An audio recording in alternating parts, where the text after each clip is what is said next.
사람은요, 동그란 사람이 있고 네모난 사람이 있고 세모난 사람이 있고 별난 사람이 있어요. 그렇죠? 근데 꼭 사람 중에 삐죽한 사람이 있어. 삐죽한 사람. 말 한마디라도 꼭 아프게 하는 사람이 있어요. 그래갖고 내가 그냥 마음 먹고 파마를 싹 했단 말이야. 마음 먹고. 그래갖고 이 동그란 사람이 파마를 딱 했는데 삐죽한 놈이 딱 와서 한마디 합니다. 파마를 왜 그렇게 했어? 얼굴이 떡판 같아 보이잖아. 그럼 이 동그란 사람 피가 뚝뚝 떨어져요, 안 떨어져요? 뚝뚝 떨어지는데 동그란 사람 특징은 뭐냐? 남한테 싫은 소리 하면 안 되는 줄 알고 있는 거예요. 그러니까 동그란 사람이 그렇게 내 가슴에 피가 떨어지면 한마디 해줘야 될 거 아니에요. 내가 떡판이든 뭐든 네가 무슨 상관이냐 이렇게 얘기를 해야 되는데, 동그란 사람은 파마를 왜 그렇게 해서 얼굴이 떡판 같잖아. 그러면 동그란 사람이 뭐라고 그러냐면, 그러게 해다 보니 그렇게 됐네. 그리고 어디 가서 울기 시작하냐면 성당에 가서 울기 시작하는 거예요. 예수님, 저 삐죽한 여자가 나보러 떡판이래요. 근데 예수님, 당신이 정말로 십자가에서 참고 인내하고 용서하고 사랑했으니까 나도 참고 용서하고 인내하고 사랑할게요. 그래갖고 그냥 겨우 어떻게 주체할 수 없는 걸 다스려갖고 고해성사를 봤어. 고해성사를 봐갖고 용서를 했어. 자기하고 예수님하고 신부님하고는 화해를 했는데 그 삐죽한 사람하고는 화해했어, 안 했어요? 삐죽한 사람은 찔렀는지도 모르고 몰라요. 그 사람 피가 흐르는지도 몰라요. 그런데 더 동그란 사람 미치는 건 뭐냐면, 그렇게 찔러놓고 딴 데 가고 막 헤헤거리고 또 수다 떨면은 동그란 사람이 속으로 무슨 생각이 들어요? 넌 웃음이 나오니? 난 지금 피가 뚝뚝 흐르는데. 가을이 돼갖고 그냥 마음 먹고 성당을 나왔는데 삐죽한 놈이 동그란 사람한테 한마디 또 합니다. 아니, 요즘 남편이 돈 못 벌어? 옷을 왜 이렇게 후줄그리하게 입고 다녀? 그러면 또 피가 뚝뚝 떨어지는 거야. 이 동그란 사람, 여러분들 삐죽한 사람 만나야 돼, 만나지 말아야 돼? 만나면 안 돼요. 이 삐죽한 놈 누구 소개시켜줘야 되냐면 별난 놈 소개시켜요. 별난 놈. 찔러도 안 나오는 별난 놈. 이런 놈 소개시켜줘야지 어떻게 모두를 사랑할 수 있어요. 그거는 불가능한 얘기예요. 모두를 사랑한다는 거. 그러니까 여러분들, 안녕하세요, 나우TV입니다. 저는 이번 강의를 통해서 또 한 번 반성하고 깨닫는 시간이 되었습니다. 그리고 나에게 상처 주는 말을 하는 사람은 만나지 않는 것이 현명하다고 생각되었습니다. 오늘은 황창현 신부님의 화가 나십니까? 라는 강의를 같이 들어보도록 하겠습니다. 오늘은 우리가 화 나십니까? 라는 주제로 강의를 하도록 하겠습니다. 만약에 우리가 인생 살아가면서 이 화만 안 내도 우리 인생이 굉장히 평탄할 것 같아요. 근데 가끔 잘 참다가도 그냥 갑자기 한번 화가 나면은 막 모든 게 막 뒤죽박죽 되시지 않으세요? 저는 이 한국 사회를 보면은 화로 꽉 찬 것 같아. 며칠 전에 그 지하철 2호선에서 할머니 한 분이 손자 같은 그 딸을, 손녀 같은 아이를 머리채를 막, 힘도 얼마나 좋으신지 그냥 막 하는 모습을 보면서 정말 우리나라에 화가 꽉 차 있구나. 우리 인생을 살아가면서 분노를 억제하지 못하고 돌이킬 수 없는 잘못을 저지를 때가 참 많아요. 홧김에 어떨 때는 부모도 죽여요. 홧김에 남편도 죽이고 홧김에 아내도 죽이고. 그래서 이 화를 잘 다스린다는 게 굉장히 중요한 것 같아요. 그럼 여러분, 언제 화가 나요? 화가 나는 건 언제 화가 나냐면 무시당할 때. 남편이 시댁 식구들 앞에서 아니면 성당 모임에서 우리 마누라는 할 줄 아는 게 아무것도 없다. 얼굴이 잘생겼나, 음식을 잘하나, 성격이 좋으나 마음에 드는 게 하나 없다고 정말로 남편이 구박하면은 정말로 속에서 부글부글 끓죠. 내가 누구한테, 남편뿐만 아니라 다른 사람한테 내가 무시당할 때 우리는 화가 나요. 여기서 분노가 끌어올리죠. 또 남편들은 또 언제 화가 나요? 이 세상에서 아내한테 구박받을 처럼 화날 때가 없는 거예요. 당신 월급이 얼마냐? 우리 뭐 먹고 사냐? 누구 남편은 마누라 밍크코트 해줬대더라. 막 이러면은 남편도 막 홧김에 눈이 확 돌아가는 거죠. 여러분들도 남편 아내 말고 또 누구한테 화날 때, 누구한테 무시당할 때 화가 나느냐면은 자식한테 무시당할 때 화나는 거예요. 더욱이 기가 막힌 거는 5살, 6살짜리한테 무시당하면요 막 끌어올라요. 여러분들 5살, 6살짜리가 막 엄마 말 안 듣고 살살 거짓말 시키면 화나요 안 나요? 뻔히 이놈이 거짓말하는 거 아는데도 살살 거짓말 시키면 엄마는 막 화가 나요. 그래갖고 엄마가 막 자백하라고 그러죠. 너 이게 거짓말 아니냐고. 그럼 애는 끝까지 감춰요. 그럼 엄마는 그거 감추는 게 화가 나갖고 애를 막 두들겨 패죠. 근데 사실은 여러분들 그 아이들한테 화나는 거는 애가 문제가 있어서 여러분들 마음 안에 화가 꽉 차 있어서 그래요. 아니 그 5살, 6살짜리가 거짓말하면 얼마나 하겠어요. 그리고 자기가 잘못하면은 거짓말하는 건 인간의 본능이에요. 여러분들 국회의원들 청문회 볼 때 보면 거짓말 해야 안 해요?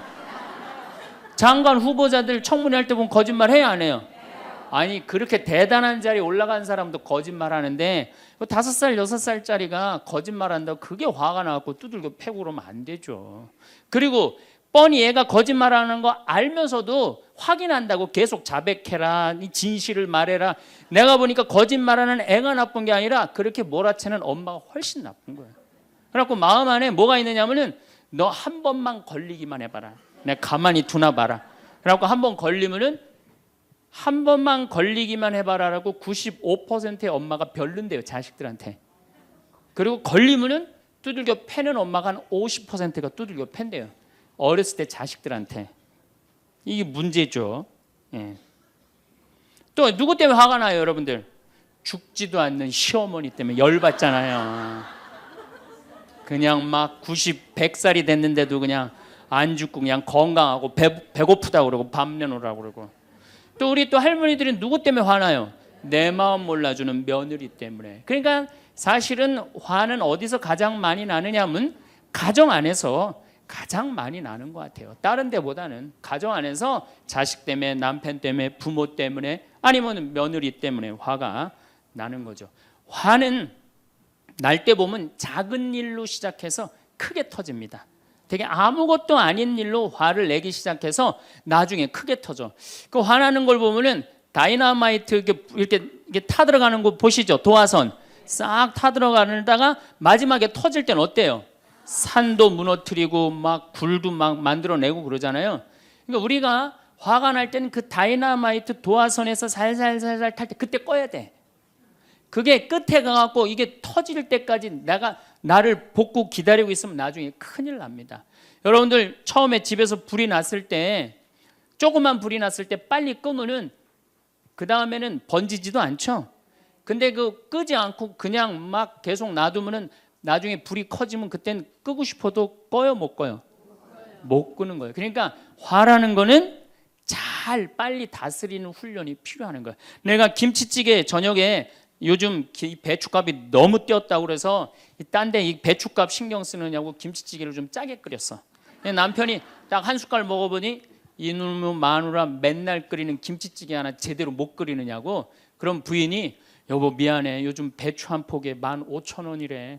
그래서 내가 그 어떻게 올 겨울에 김장을 할까 그걸 고민하다가 간 보는 걸 깜빡했어. 그러니까 오늘은 다른 반찬하고 먹으면 다른 날은 내가 맛있게 해줄게. 이렇게 말하는 마누라는 한 명도 없어요. 당신이나 외식 시켜줘 봤어? 아니 김치찌개가 짠 날도 있고 맛있는 날도 있죠. 어떻게 맨날 당신 입에 딱딱 맞춰서 끓여주느냐고.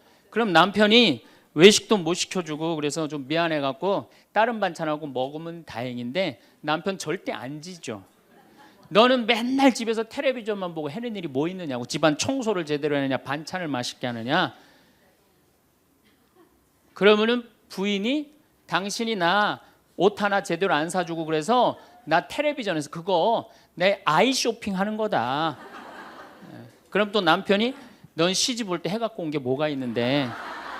이러면은 점점 김치찌개로 시작해서 부부 능력 시집 올 때까지, 그리고 이제 나중에는 이렇게 사느니 너 죽고 나 죽자. 그래갖고 여러분들 뉴스 보도를 보면요, 자세히 보면요, 이런 뉴스가 굉장히 많이 나요. 아파트 15층에 느닷없이 14층에서 불이 나요. 그래갖고 소방관들이 와서 불을 끄고 주위 사람들 증언을 들어보면은 밤새 고함 소리가 오고 가고 난 뒤 불길이 치솟았다. 그러니까 이 홧김에 이렇게 사느니 너 죽고 나 죽자. 그래서 이불 방 한가운데다 갖다 놓고 석유 뿌리고 그리고 불 지르는 게 방화의 14%래요. 홧김에 지르는 불이 14%래요. 그 다음에 이 화라는 단어를 보면 불화자야. 여러분들 화가 나면 막 불이 나는 거야, 속에서. 예, 이거를 다스리지 못하고 이거를 끄지 못하면은 우리가 점점 크게. 근데 화는 내면 낼수록 문제가 해결될까요? 문제가 꼬일까요? 화는 내면 낼수록 문제가 꼬여요. 제가 20년 전에 제가 알던 분 시동생이야. 근데 이 양반이 굉장히 다혈질이었어요. 성탄절 전날 불법 유턴을 하다가 걸렸어요. 걸려갖고 정경이 딱 잡아갖고 불법 유턴했습니다. 벌점 15점에 벌금 7만 원입니다. 나는 안 했다. 내가 분명히 봤습니다. 이놈의 새끼 안 했다는데 왜 자꾸 그러느냐? 너 경찰서장이 누구냐? 누굽니다. 그래 마침 친구였나 봐요. 내 친구인데 너 가만히 안 놔두겠다고 귀싸대기를 때렸어요. 정경 귀싸대기를. 했더니 정경이 가만히 있어요. 공무집행방해로 철창에 집어넣어버렸어요. 그래서 거기서 길길이 뛰다가 그 자리에서 뇌출혈로 죽었어요. 불법 유턴한 거 하나 때문에. 근데 우리는 그런 일들 참 많아. 옛날에도 이 공중전화 오래 한다고 그런 사건도 있었죠. 그냥 아무것도 아닌데 그냥 조금만 한 번만 내가 이 고개를 숙이면 되는데, 저도 강의 다니느냐고 멀리 강의 갈 때 시간은 다가오고 차는 막히고 그러면 제가 불법 유턴도 많이 하고 빨간불일 때 건너도 많이 가요. 정말로. 왜냐하면 나를 기다리는 분이 보통 500명, 1000명인 경우가 많잖아요. 서울 올 때가 제일 그럴 때가 많아요. 딱 걸리면 저는 딱 문 내리고 로만 칼라 딱 보여주면서 제가 뭐라고 그러냐면 정말 미안하다. 내가 불법 유턴한 거 내가 신호 어긴 거 인정한다. 그렇지만 내가 강의가 있어서 그러니까 좀 잘 좀 봐줘라. 그런 경찰들이 대부분은요, 침 뱉은 거, 안전벨트 안 한 거, 벌점 없는 걸로 끊어주지 굳이 그거 벌점 매기면서 끊어주는 경찰 없어요. 인생 살아가면서 고개를 한 번만 숙이면은 문제가 해결될 때가 너무 많아요. 근데 그 한 번을 숙이는 게 우리가 안 될 때가 참 많아요. 가끔 잘 하다가도 어느 날 안 숙여지는 날이 있죠. 그거를 숙이는 것을 훈련이 된 사람이 성숙한 사람이에요. 그 사람이 정말로 어디다 내놔도 그 사람 문제 없이 살 사람이에요. 화날 때마다 그냥 막 집어 던지고 막 그러는 사람 주위에 친구 하나도 없어지죠. 또 우리가 언제 화가 나요? 식구 가운데 자기만 손해보고 희생한다고 생각할 때 화나요, 안 나요? 오빠는 대학 보내고 나는 고등학교밖에 안 보냈어. 그럼 부모님한테 막 화가 나요, 안 나요? 나죠? 성당에서도 화날 때가 언제예요? 나는 성모에서 맨날 부엌에서 그냥 겉절이 김치 담그고 그냥 맨날 하는데 그냥 반찬 다 만들어갖고 내놓으면은 생전 성당에도 안 보이던 여자가 그냥 싹 여우같이 차려입고 와갖고 그거 딱 차려놓은 거 딱 들고 신부님 앞에 딱 가서 거기서 그냥 헤거리고 그거 주워 먹어본 거 보면은 이 식당에서 나는 그냥 완전히 그냥 식순이로 그냥 하다가 그냥 그거 보면 화 나요, 안 나요? 나죠? 내가 손해 본다고 생각할 때 화가 나는 거예요. 성당 공동체에서 제일 미치는 건 뭐냐면은 누군가 자기를 비난하고 다니고 있어. 근데 그 사람이 누군지를 모르겠어. 나를 두고 분명 욕을 하는데 그럴 때 화가 나요, 안 나요? 날 때 많죠. 열받는 분 계신가 보다. 내가 시집 가서 내 시동생 어버 키우고 대학 보내고 장가 보내고 시누이도 그렇게 시집 다 내보냈어. 그래갖고 정말로 똥구멍이 찢어지게 가난한 집에 이 집에 와갖고 정말 다 이렇게 하고 다 먹고 살 만큼 해놨어. 그런데 환갑이 됐어. 그래갖고 야, 내가 시집 와갖고 그렇게 잘해줬는데 내 환갑 때 다이아 반지를 해갖고 올 것이냐, 유럽 여행 티켓을 갖고 오실 것이냐 기다리고 있는데 시동생 시누이들이 딱 환갑 때 왔는데 10만 원 봉투에 딱 넣어갖고 왔어. 그거 보면 열받아요, 열 안 받아요? 열 무지하게 받죠. 예. 그래갖고 내가 너희들하고 인간관계를 갖나봐라. 그리고 인간관계 끊고 사는 사람들도 많아요. 해준 게 돌아오지 않을 때. 그렇죠? 내가 잘해줬는데 돌아오지 않을 때. 근데 우리는 살아가면서 여러분들 다 여러분 이제까지 은혜 받은 만큼 다른 사람한테 은혜 갚으셨어요? 저는 신부 되기까지 많은 신부님들, 많은 수녀님들, 많은 교우들이 저를 도와줬어요. 근데 신부 돼갖고 일일이 그분들한테 쫓아다니면서 다 감사했는가? 생각해보니까 다 하지 못했더라고요. 나도 다 감사하지 못했는데 내가 그 감사를 받지 못한다고 화낼 필요는 없지 않는가, 그런 생각이 들어요. 제가 신학교 다닐 때 우리 학장 신부님이, 돌아가신 배문환 신부님이 영성훈화 할 때 아주 이해하지 못하는 훈화를 꼭 하셨어요. 여러분들은 본당 신부가 돼갖고 교우의 40%만 지지를 받아도 여러분들은 성공하는 신부입니다. 근데 전 신학생 때 이해가 안 갔어요. 신학생 때 왜 이해가 안 갔느냐면은, 내가 신학생 때 인기가 얼마나 좋았느냐면은, 막 방학 때 가면은 주일학교 애들이 막 매달려갖고 길을 못 갔어요. 지금이야 뭐 이상한 세상이 돼갖고 그러지 못하지만은 25년 전만 해도 애들이 신학생들을 얼마나 매달리고 좋아했어요. 초등학교 애들이. 중고등학교 애들은 내가 방학 끝나고 신학교 돌아가면은 애인 군대 보내는 것처럼 그렇게 섭섭하고 편지 보낸다고 그러고, 학사님 보고 싶다고 그러고. 본당에서 아줌마들은 나보면 죽어. 좋아서. 그런데 신부가 돼갖고 교우의 40%가 나를 지지해 주지 않는다? 신학생 때도 인기가 이 정도라면 본당 신부 돼갖고 인기가 더 높을 거 아니에요. 그래서 신학교 그 영성훈화를 이해를 못했어요.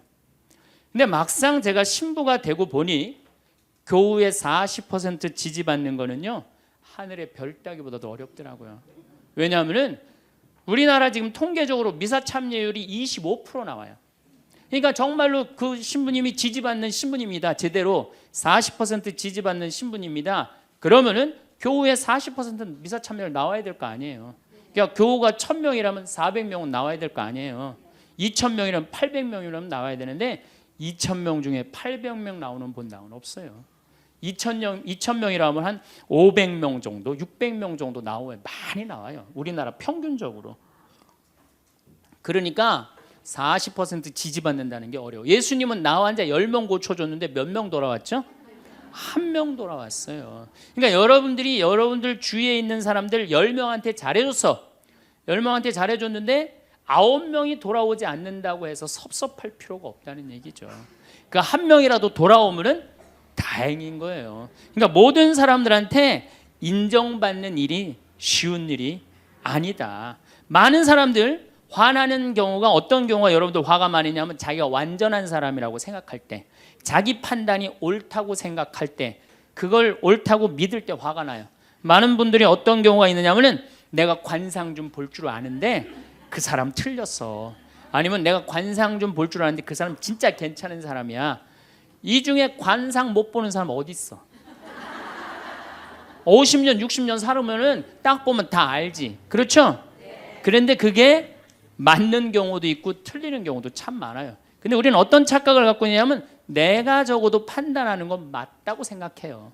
다 여기 저를 포함해서 여러분들 모두가 그런 생각을 해요. 근데 그게 허물어졌을 때 화가 나는 거예요. 그게 허물어졌을 때. 제가 지난달에 뉴욕에 강의를 갔었어요. 퀸즈 성당이라는 데서 강의를 했는데 교우들이 진짜 많이 나왔어요. 정말로 꽉 찼어요. 강의를 하는데 정말로 반응이 아주 좋더라고요. 이 강의가 끝나고 이제 본당 신부님하고 사제관 올라가는데 따라오는데 이게 한국 사람이 안 따라오고 미국 여자가 따라오는 거예요. 미국 여자가 따라와갖고 그러는 거예요. 신부님, 자기가 신부님 강의를 한국말을 잘 못 알아들어서 잘 알아듣지는 못하지만은 너무 감동을 받았다고. 신부님은 정말로 하느님의 사람이라고. 나는 듣다 내 강의를 정말로 감동받다 못한 미국 여자까지 내 강의를 감동을 받는구나.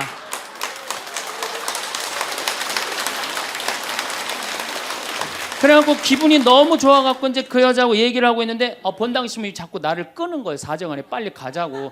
나 지금 미국 여자하고 얘기하는데 지금 본당 신부님이 내 팔을 자꾸 끄는 거예요. 그래갖고 아니 신부님 나 좀 빨리 가자고. 그 본당 신부님이 가자고 그랬는데 어떻게 가자고 그랬더니 본당 신부님이 조금 지나가더니 신부님이 그러는 거예요. 신부님 저 여자 이거라고 이거.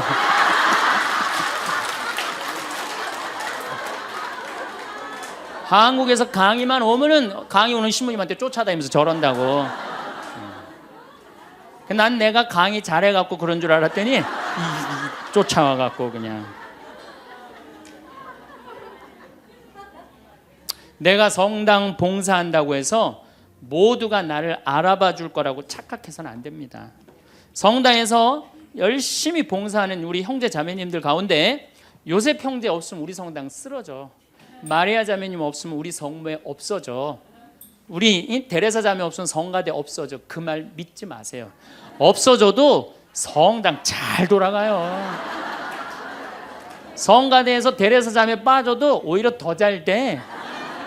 그러니까 내가 그렇게 대단한 인정을 받는다고 내가 그런 자리에 차지한다고 생각하는 그때부터 내가 불행해지기 시작하는 거예요. 제가 늘 가끔 드리는 말씀이지만은 제가 작년 5월 달에 서울 오금동 성당에 강의 갔어요. 강의를 갔는데 그때도 막 많이 모였어요. 여러분들만큼. 그때는 베드로 얘기를 했어요. 베드로가 여러분들 굉장한 분이에요. 만약에 예수님한테 베드로가 없었다면 예수님이 없을 정도로 베드로는 예수님한테 절대적인 존재였어요. 막 그런 얘기를 막 하고 막 그러는데 교우들이 반응이 대단히 좋았어요. 그래서 이제 강의 1강의가 끝나고 쉬는 시간이 됐는데 22년생 할머니야. 머리가 하얀 할머니가 자기가 돌아가신 추기경 형님하고 동갑이라는 거예요. 근데 추기경 형님이 항상 자기하고 친한데 동창이라고 그랬다는 거예요. 추기경 형님, 김수환 추기경 형님이. 근데 자기는 그때 할머니가 88살 정도 됐던 걸로 기억이 나요. 88년 동안 살면서 이렇게 훌륭한 신부님 강의 처음 들었다는 거예요. 이야, 내가 정말로 인기가 많은가 보다. 그래갖고 할머니가 신부님 손을 한 번만 잡으면 죽어도 여한이 없다는 거예요. 이제 이 나이에. 그래서 할머니 감사합니다. 그리고 할머니 손을 잡았는데 이 할머니 하시는 말씀이 난 오늘 우리 차동엽 신부님 손을 잡아서 죽어도 여한이 없다는 거예요. 차동엽 신부님 손을 잡아서.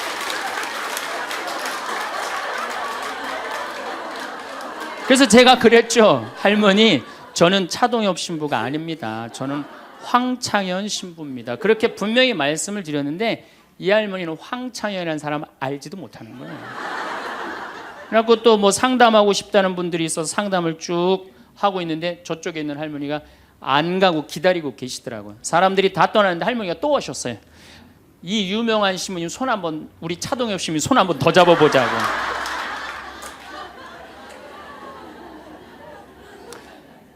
모든 사람들이 나를 인정해주지 않는다 하더라도 모든 사람들이 나를 알아주지 않는다 하더라도 실망하실 필요 없어요. 그리고 우리가 인생 살아가면서 모든 사람이 나를 인정해주는 일은 없어요. 그러니까 여러분들 가운데 모든 사람이 나를 좋아해. 이분은 사실은 나중에 불행의 씨를 갖고 있는 분이에요. 화의 씨를 갖고 있는 분이에요. 10명 중에 몇 명만 나를 좋아해도 성공해? 4명만 좋아해도 성공한 거예요. 아니 10명 중에 1명만 나를 믿어줘도 여러분들은 실패한 인생이 아니에요. 9명은 나를 인정하지 않을 수도 있어요. 근데 가끔 나는 우리나라 연예인들을 보면 안타까워요. 연예인들 막 인기가 좋잖아요. 인기가 좋은데 막 따라다니잖아요. 막 따라다니는데 그 연예인들 따라다니는 사람들을 보면은 많이 따라다녀 500명, 1000명이야. 그러면은 국민의 5천만 명의 국민 중에 1000명 따라다니는데 그 1000명 속에서 자기가 인기가 완전히 있는 줄 아는 거예요. 완전히 그 1000명 속에서 파묻혀갖고 4999만 9천명은 그 사람이 누군지도 모를 수 있어요. 그렇지 않아요? 여러분들 요즘 연예인들 막 때로 나와갖고 뛰어다니고 막 춤추는 거 보면 구분돼요, 안 돼요? 난 아무리 알아보려고 해도 나도 이제 늙어가기 시작하니까 이게 누가 누군지 모르겠더라고요. 나하고 그 사람들하고 아무 상관없어. 그러나 연예인들은 그런 생각을 안 해요. 자기가 모든 사람들한테 인기가 있다고 착각을 해요. 그런데 갑자기 댓글에 그게 노래냐, 그게 춤이냐, 그게 연기냐 이런 악성 댓글이 올라오면 그때부터 미치는 거예요. 그래갖고 그 악성 댓글을 올려봤자 내가 보기에는 정신 나간 사람이 올리거나 아니면은 자기 마음에 안 드는 사람 올리는데 많이 올려야 50명, 100명도 안 올릴 거예요. 자기를 좋아하는 연예인들은 저 일반 대중들은 보통 한 5천 명, 10,000명 되면은 그런 악성 댓글을 올리는 사람은 10명, 20명도 안 될 거예요. 근데 그거에 스트레스를 받아갖고 목매갖고 자살하는 연예인들이 참 많아요. 그럴 필요 없다는 거예요. 최진실 씨가 이 세상 떠난 지 벌써 이제 2년 됩니다. 참 안타까운 연예인이에요. 나는 최진실 씨하고 나이하고 비슷한 연배. 우리 어렸을 땐 인기 최고였어요. 정말로. 정말 앞으로도 더 연애 활동을 했으면 우리한테 큰 기쁨을 줬을 거야. 근데 최진실 씨를 좋아하는 사람은 국민이 나를 포함해서 한 3천만 명은 될 거예요. 근데 최진실 씨가 세상 떠날 때 악성 댓글을 한 사람 4사람밖에 안 돼요. 너무너무 안타깝죠. 그러니까 우리가 살아가면서 여러분들도 여러분들한테 막 나쁜 소리를 하는 사람은 한둘이야. 근데 그 한둘도 내가 보기엔 제정신 가진 사람은 아니다. 그러니까 모든 사람들한테 내가 인정받지 못한다고 그래서 화낼 필요는 없다. 제가 17년 전, 벌써 18년 전이네요. 철산성당이라는 경기도 광명 보좌 신부를 했어요. 보좌 신부를 했는데 거긴 교우가 14,000명이야. 14,000명. 예비자 교리반을 딱 맡았는데 100명이 딱 있는 거예요. 새로 신부는 됐지. 그냥 교리 교환을 신학교 때 얼마나 공부를 열심히 하고 준비를 열심히 했어요. 100명이 있으니까 기분이 너무 좋더라고요. 그래서 그냥 교리를 그냥 얼마나 열심히 했는지 몰라요. 근데 한 달이 지났는데 늘어나도 전찬을 판국에 아니 이게 줄어들기 시작하는 거예요. 90명으로 줄어드는 거예요. 2달이 지났는데 80명으로 줄어드는 거예요. 3달이 지났는데 진짜 딱 반토막이 나더라고. 50명으로. 그랬더니 봉사자들이 맥주하고 안주를 사갖고 와서 나를 위로해 주는 거예요. 신부님 실망하지 말아라. 원래 교리반이 이렇게 어중이 떠중이 다 떠나고 이렇게 오리지널만 3개월 지나면 딱 남는다. 그리고 실망하지 말으셔야 되는 이유가 수녀님 반은 더 떨어졌다. 그러니까 실망하지 말아라. 그때 제가 뭐라고 그랬냐면 여러분들은 요한복음 6장도 읽어보지 않았느냐. 요한복음의 6장에 무슨 얘기가 나오는 예수님이 5,000명 먹인 기적 얘기가 나와요. 근데 요한복음 4장에 보면 예수님이 죽어가는 고간의 아들을 살려요. 그냥 예수님 활동하자마자 첫 기적은 요한복음에서 첫 기적은 가나에 술 많게 하는 기적이고 두 번째 기적이 뭐냐면은 죽어가는 고간의 아들을 살리는 거예요. 그럼 죽어가는 고간의 아들을 여러분들 본당 신부가 새로 발령받아 와서 내 아들이 암으로 막 죽어가. 근데 신부님이 가정 방문 와갖고 내가 안수기도 한번 해볼게. 그래갖고 안수기도를 해줬는데 암으로 막 죽어가려고 그러는 아들이 살아났어. 그럼 그 신부님 인기가 본당에서 어떨 것 같아요? 성당 안 나오던 교우들도 그 신부님 구경하러 다 나올 거 미사 참례. 예수님 엄청나게 따라다녔어요. 그런데 요한복음 5장에 보면 예수님이 38년 동안 벳자다 연못에서 누워있던 사람을 지나가다가 측은한 마음이 들어서 일으켜 세워요. 근데 신부님 우리 시어머니는 중풍으로 38년 동안 누워있었다고. 그럼 내가 또 한번 안수기도 해볼게. 가서 안수기도 했는데 시어머니가 38년 만에 일어났어. 그럼 본당 신부님 인기는 하늘을 찌르는 게 아니라 하늘을 뚫고 올라갈 거예요. 그 정도로 예수님 인기가 그렇게 좋았어요. 그래갖고 이 사람들이 예루살렘에서 예수님이 그런 기적을 하셨는데 예수님을 갈릴레아 호수까지 몇 명이 따라가느냐 하면 5,000명이 따라갑니다. 자기네들 스스로 제자라고 그러면서 5,000명이 따라가요.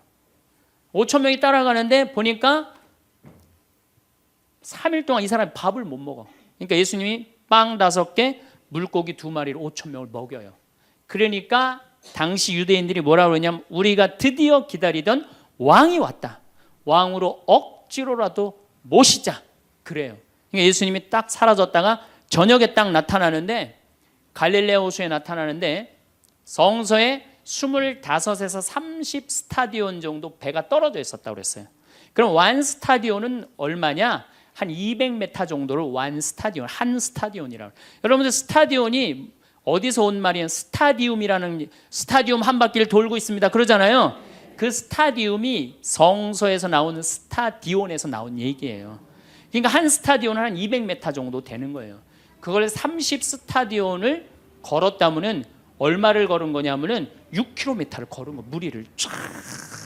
미치는 거죠. 사람이 무리를 걸은 거를 보면 미치지 않아요? 만약 여러분들 내가 강의한다고 저 뒤에서 걸어서 안 들어오고 공중부양으로 떠서 쫙 들어온다고 생각을 해봐. 강의할 필요 있어요, 없어요?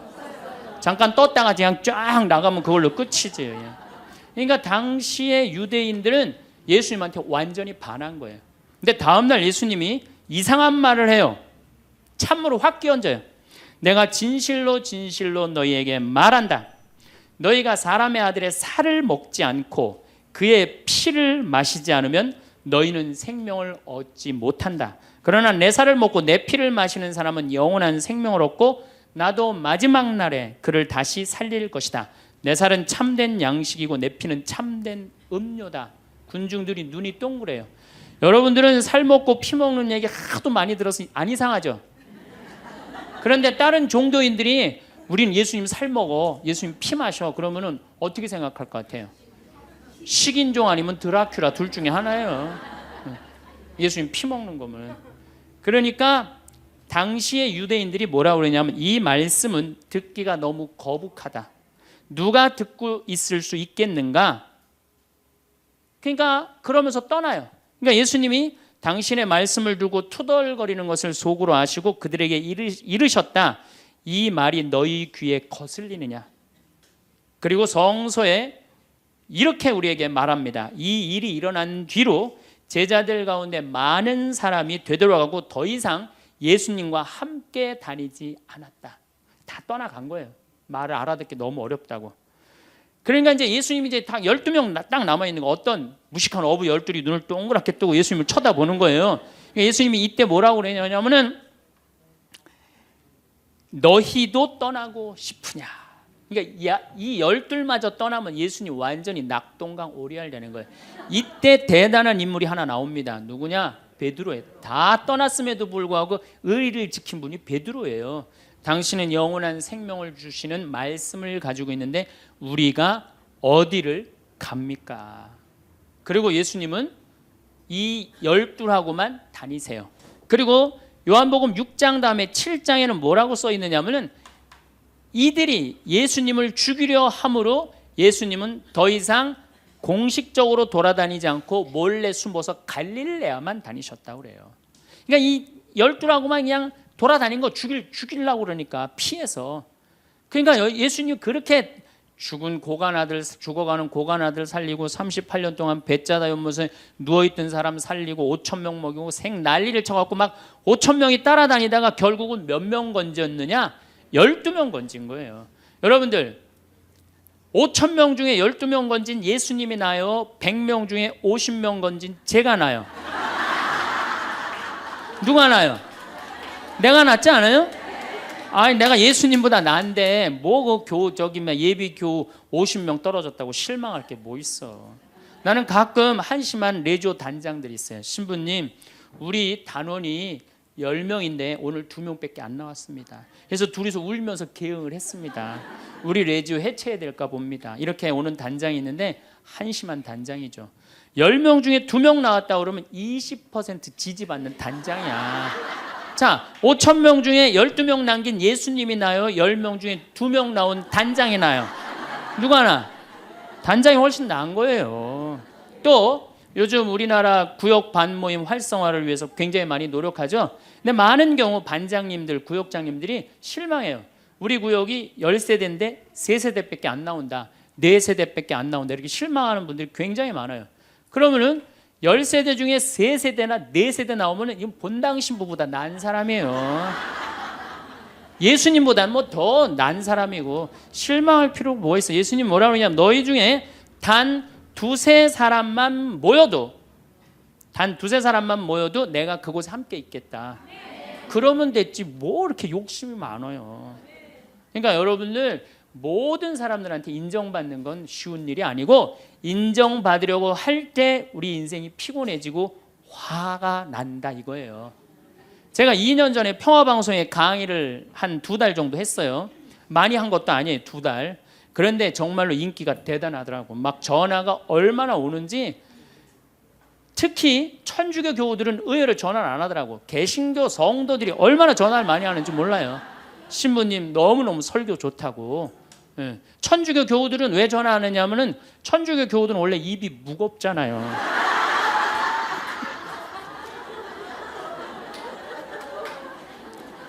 급기야는 목사님이 전화를 하셨어요.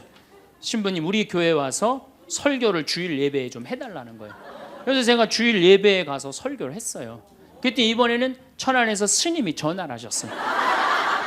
우리 절에 와서 설법을 해달라고.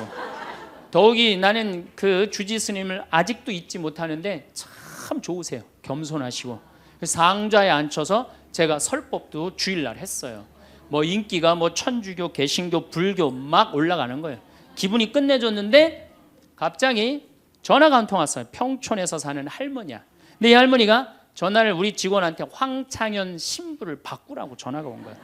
근데 문제는 황창현 신부님을 바꾸라는 건 좋은 말 하려고 전화한 거예요. 황창현 신부를 바꾸라는 건 따지려고 전화한 거예요.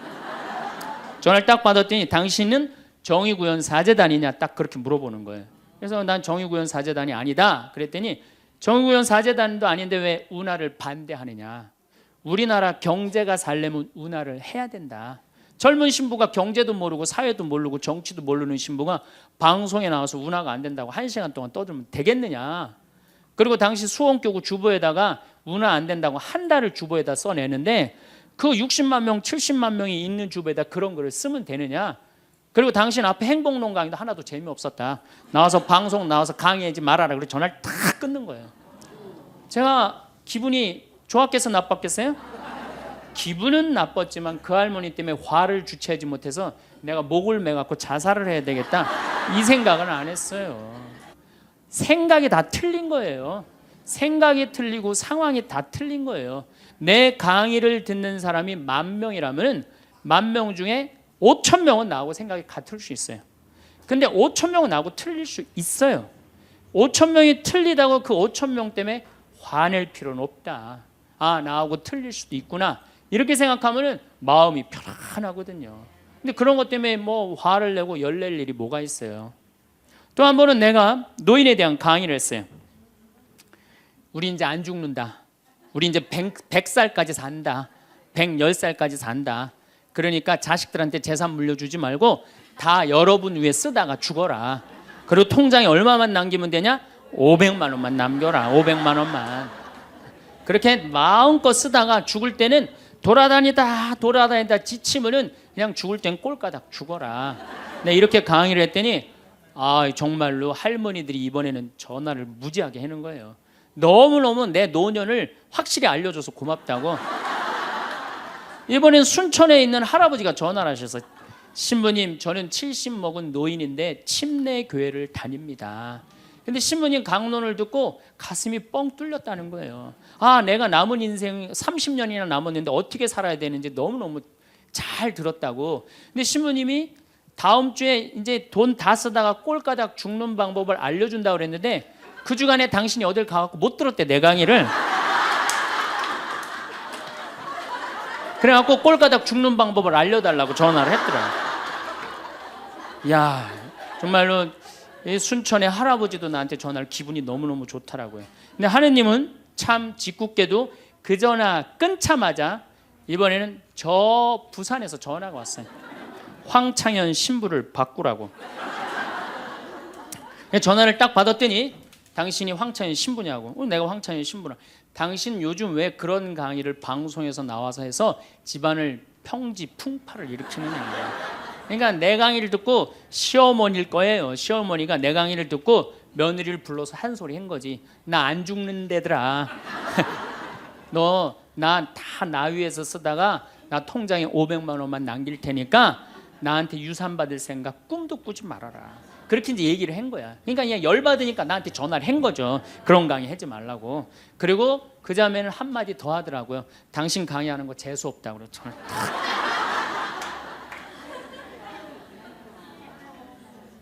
내가 그 전화를 받고 기분이 좋았겠어요? 나빴겠어요? 기분은 나빴지만 내가 화가 났고 내 감정을 주체할 정도는 아니었어요. 왜? 상황이 틀리니까. 얼마든지 내가 공격받을 수 있는 얘기를 한 거니까. 그런 다른 의견이 있을 수 있는 거예요. 그걸 일일이 다 대응하려고 그러면요, 나중에 내가 어떻게 될 것 같아요? 미쳐요. 미쳐요.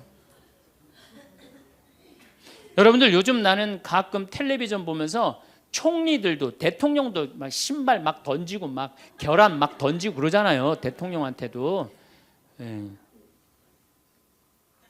우리가 남이 나한테 평가하는 게 전부는 아닙니다. 자기 소신, 자기 확신, 자기 멋이 있으면은요, 누가 뭐라 그래도 별로 거기에 흔들리지 않아요. 근데 그냥 남들 말에 막 귀 기울이고 그냥 거기에 신경 쓰는 사람은 조금만 뭐가 있어도 화를 내고 자기를 주체하지 못하는 거예요. 루카복음 9장 51절을 보면 예수님이 사마리아를 통해 예루살렘으로 올라가려고 할 때 사마리아 사람들이 예루살렘에 간다는 이유로 예수님을 거부해요. 들어가지 못하게, 동네를. 그 동네로 지나가면 지름길로 갈 수 있는데, 그러니까 야고보하고 요한이 열받아갖고 뭐라 그러냐면 하늘에서 불을 내려다가 살러버릴까요? 얼마나 열받았으면은 하늘에서 불을 내려다가 살러버릴까요? 그래요. 근데 예수님은 이 둘을 꾸짖고 돌아가세요. 아, 예수님도 돌아가는데 우리가 화가 난다고 그냥 열 지르는 사람마다 전부 다 정면 돌파할 필요는 뭐가 있어요? 그렇지 않겠어요? 우리도 예수님처럼 돌아갈 상황이 되면 돌아갈 줄 알아야 됩니다. 세상 사람들이 다 나를 몰라준다 해도 화낼 일도 아니에요. 공자님은 뭐라고 그러셨느냐? 진정한 성인은 자기를 몰라줘도 분노하지 않고 유유자적할 줄 아는 사람이 진정한 성인이라고 그랬어요.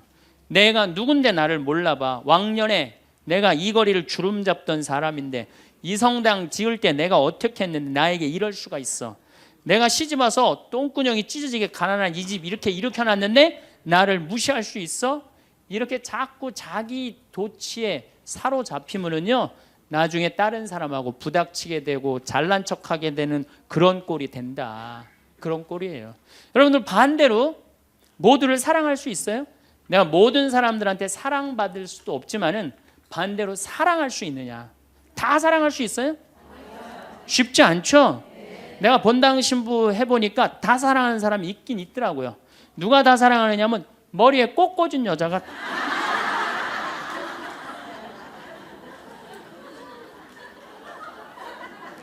이게 모두를 사랑한다는 게 쉬운 게 아니에요. 근데 우리는 뭐에 지금 쇠뇌가 되어 있느냐면 성당에 나오면 어떻게 해야 된다고 생각해요?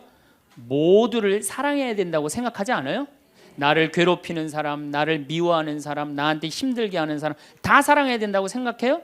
그렇게 생각하잖아요. 그리고 은연중에 그런 교육을 받았어요. 은연중에. 근데 성서에 모두를 사랑하라는 구절은 없어요. 서로 사랑하라고 그랬지 모두를 사랑하라고 하는 구절은 없어요. 사람은요, 동그란 사람이 있고 네모난 사람이 있고 세모난 사람이 있고 별난 사람이 있어요. 그렇죠? 근데 꼭 사람 중에 삐죽한 사람이 있어요. 삐죽한 사람. 말 한마디라도 꼭 아프게 하는 사람이 있어요. 그래갖고 내가 이제 마음 먹고 파마를 싹 했단 말이야. 마음 먹고. 그래갖고 이 동그란 사람이 파마를 딱 했는데 삐죽한 놈이 딱 와서 한마디 합니다. 파마를 왜 그렇게 했어? 얼굴이 떡판 같아 보이잖아. 그럼 이 동그란 사람 피가 뚝뚝 떨어져요, 안 떨어져요? 뚝뚝 떨어지는데 동그란 사람 특징은 뭐냐? 남한테 싫은 소리 하면 안 되는 줄 알고 있는 거예요. 그러니까 동그란 사람이 그렇게 내 가슴에 피가 떨어지면 한마디 해줘야 될 거 아니에요.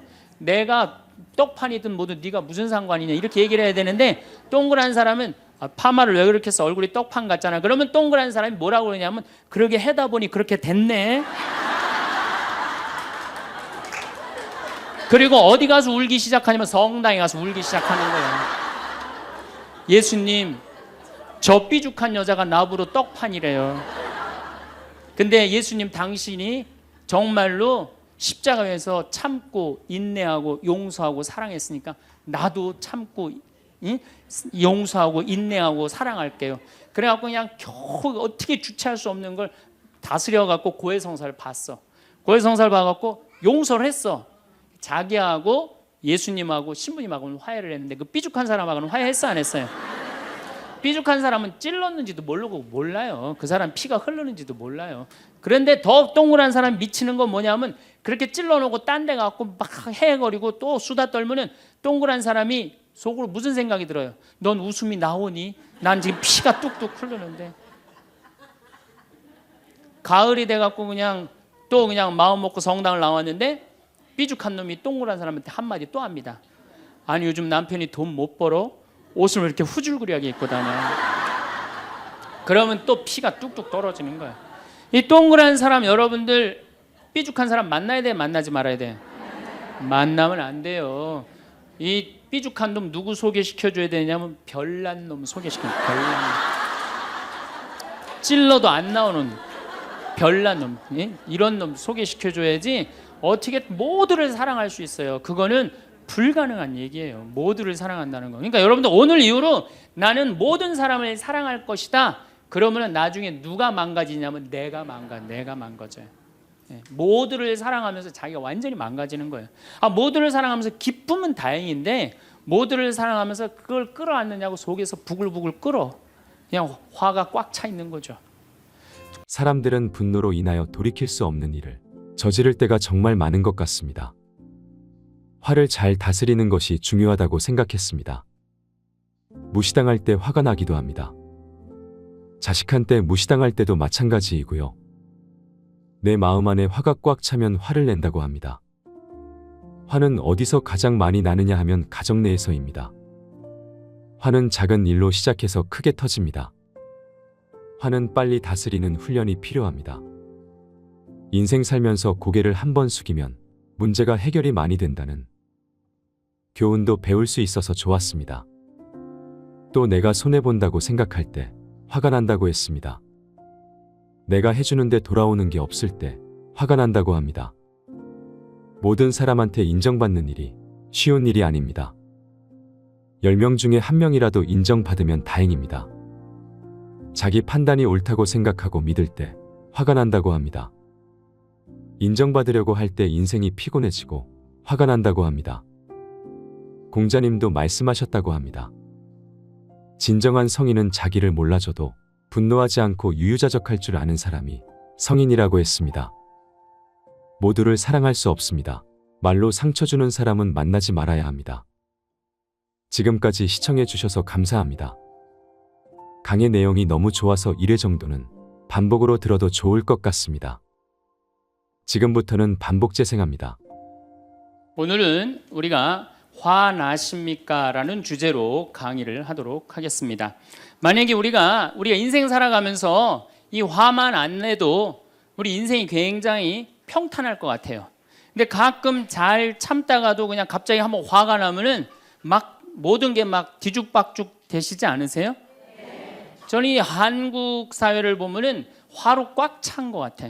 며칠 전에 그 지하철 2호선에서 할머니 한 분이 손자 같은 그 딸을 손녀 같은 아이를 머리채를 막 힘도 얼마나 좋으신지 그냥 막 하는 모습을 보면서 정말 우리나라에 화가 꽉 차 있구나. 우리 인생을 살아가면서 분노를 억제하지 못하고 돌이킬 수 없는 잘못을 저지를 때가 참 많아요. 홧김에 어떨 때는 부모도 죽여요. 홧김에 남편도 죽이고 홧김에 아내도 죽이고. 그래서 이 화를 잘 다스린다는 게 굉장히 중요한 것 같아요. 그럼 여러분들 언제 화가 나요? 화가 나는 건 언제 화가 나냐면 무시당할 때. 남편이 시댁 식구들 앞에서 아니면 성당 모임에서 우리 마누라는 할 줄 아는 게 아무것도 없다. 얼굴이 잘생겼나, 음식을 잘하나, 성격이 좋으나 마음에 드는 게 하나 없다고 정말로 남편이 구박하면은 정말로 속에서 부글부글 끓죠. 예, 내가 누구한테 남편뿐만 아니라 다른 사람한테 내가 무시당할 때 우리는 화가 나요. 여기서 분노가 끌어올리죠. 또 남편들은 또 언제 화가 나요? 이 세상에서 아내한테 구박받을 처럼 화날 때가 없는 거예요. 당신 월급이 얼마냐? 우리 뭐 먹고 사냐? 누구 남편은 마누라 밍크코트 해줬대더라. 막 이러면은 남편도 막 홧김에 눈이 확 돌아가는 거죠. 여러분들도 남편 아내 말고 또 누구한테 화날 때, 누구한테 무시당할 때 화가 나느냐면은 자식한테 무시당할 때 화나는 거예요. 더욱이 기가 막힌 거는 5살, 6살짜리한테 무시당하면요 막 끌어올라요. 여러분들 5살, 6살짜리가 막 엄마 말 안 듣고 살살 거짓말 시키면 화나요 안 나요? 뻔히 이놈이 거짓말하는 거 아는데도 살살 거짓말 시키면 엄마는 막 화가 나요. 그래갖고 엄마가 막 자백하라고 그러죠. 너 이게 거짓말 아니냐고. 그럼 애는 끝까지 감춰요. 그럼 엄마는 그거 감추는 게 화가 나갖고 애를 막 두들겨 패죠. 근데 사실은 여러분들 그 아이들한테 화나는 거는 애가 문제가 있어서 여러분들 마음 안에 화가 꽉 차 있어서 그래요. 아니 그 5살, 6살짜리가 거짓말하면 얼마나 하겠어요. 그리고 자기가 잘못하면은 거짓말하는 건 인간의 본능이에요. 여러분들 국회의원들 청문회 볼 때 보면 거짓말 해야 안 해요? 장관 후보자들 청문회 할 때 보면 거짓말 해야 안 해요?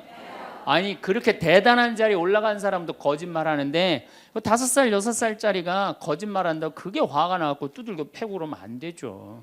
그리고 뻔히 얘가 거짓말하는 거 알면서도 확인한다고 계속 자백해라, 진실을 말해라.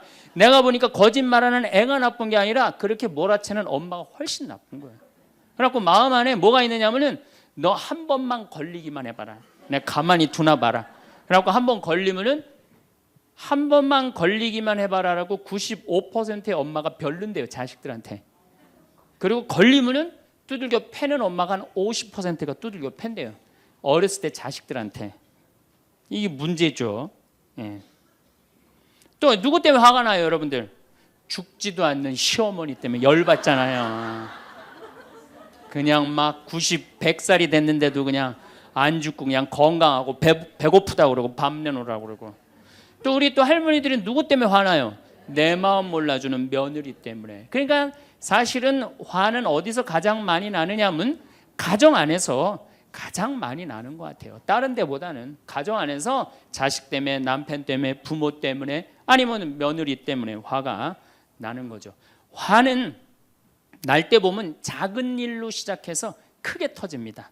되게 아무것도 아닌 일로 화를 내기 시작해서 나중에 크게 터져. 그 화나는 걸 보면은 다이너마이트 이렇게 타들어가는 거 보시죠? 도화선 싹 타들어가다가 마지막에 터질 때는 어때요? 산도 무너뜨리고 막 굴도 막 만들어내고 그러잖아요. 그러니까 우리가 화가 날 때는 그 다이너마이트 도화선에서 살살살살 탈 때 그때 꺼야 돼. 그게 끝에 가갖고 이게 터질 때까지 나를 복구 기다리고 있으면 나중에 큰일 납니다. 여러분들 처음에 집에서 불이 났을 때 조그만 불이 났을 때 빨리 끄면은 그 다음에는 번지지도 않죠. 근데 그 끄지 않고 그냥 막 계속 놔두면은 나중에 불이 커지면 그땐 끄고 싶어도 꺼요 못 꺼요? 못 끄는 거예요. 그러니까 화라는 거는 잘 빨리 다스리는 훈련이 필요한 거예요. 내가 김치찌개 저녁에 요즘 배춧값이 너무 뛰었다고 그래서 딴 데 이 배춧값 신경 쓰느냐고 김치찌개를 좀 짜게 끓였어. 남편이 딱 한 숟갈 먹어보니 이놈의 마누라 맨날 끓이는 김치찌개 하나 제대로 못 끓이느냐고. 그럼 부인이 여보 미안해 요즘 배추 한 포기에 15,000원이래. 그래서 내가 그 어떻게 올 겨울에 김장을 할까 그걸 고민하다가 간 보는 걸 깜빡했어. 그러니까 오늘은 다른 반찬하고 먹으면 다른 날은 내가 맛있게 해줄게. 이렇게 말하는 마누라는 한 명도 없어요. 당신이 나 외식 시켜줘 봤어? 아니 김치찌개가 짠 날도 있고 맛있는 날도 있죠. 어떻게 맨날 당신 입에 딱딱 맞춰서 끓여주느냐고. 그럼 남편이 외식도 못 시켜주고 그래서 좀 미안해갖고 다른 반찬하고 먹으면 다행인데 남편 절대 안 지죠. 너는 맨날 집에서 텔레비전만 보고 해는 일이 뭐 있느냐고. 집안 청소를 제대로 하느냐, 반찬을 맛있게 하느냐. 그러면은 부인이 당신이 나 옷 하나 제대로 안 사주고 그래서 나 텔레비전에서 그거 내 아이 쇼핑 하는 거다. 그럼 또 남편이 넌 시집 올 때 해갖고 온 게 뭐가 있는데.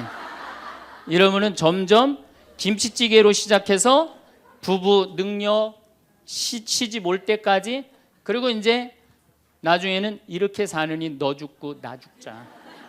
그래갖고 여러분들 뉴스 보도를 보면요, 자세히 보면요, 이런 뉴스가 굉장히 많이 나요. 아파트 15층에 느닷없이 14층에서 불이 나요. 그래갖고 소방관들이 와서 불을 끄고 주위 사람들 증언을 들어보면은 밤새 고함 소리가 오고 가고 난 뒤 불길이 치솟았다. 그러니까 이 홧김에 이렇게 사느니 너 죽고 나 죽자. 그래서 이불 방 한가운데다 갖다 놓고 석유 뿌리고 그리고 불 지르는 게 방화의 14%래요. 홧김에 지르는 불이 14%래요. 그 다음에 이 화라는 단어를 보면 불화자야. 여러분들 화가 나면 막 불이 나는 거야, 속에서. 이거를 다스리지 못하고 이거를 끄지 못하면은 우리가 점점 크게. 근데 화는 내면 낼수록 문제가 해결될까요? 문제가 꼬일까요? 화는 내면 낼수록 문제가 꼬여요. 제가 20년 전에 제가 알던 분 시동생이야. 이 양반이 굉장히 다혈질이었어요.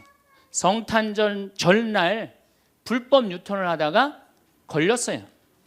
걸려갖고 정경이 딱 잡아갖고 불법 유턴했습니다. 벌점 15점에 벌금 7만 원입니다. 나는 안 했다. 내가 분명히 봤습니다. 이놈의 새끼 안 했다는데 왜 자꾸 그러느냐? 너 경찰서장이 누구냐? 누굽니다. 그래 마침 친구였나 봐요. 내 친구인데 너 가만히 안 놔두겠다고 귀싸대기를 때렸어요. 정경 귀싸대기를. 했더니 정경이 가만히 있어요. 공무집행방해로 철창에 집어넣어 버렸어요. 그래서 거기서 길길이 뛰다가 그 자리에서 뇌출혈로 죽었어요. 불법 유턴한 거 하나 때문에. 근데 우리는 그런 일들 참 많아. 옛날에도 이 공중전화 오래 한다고 그런 사건도 있었죠.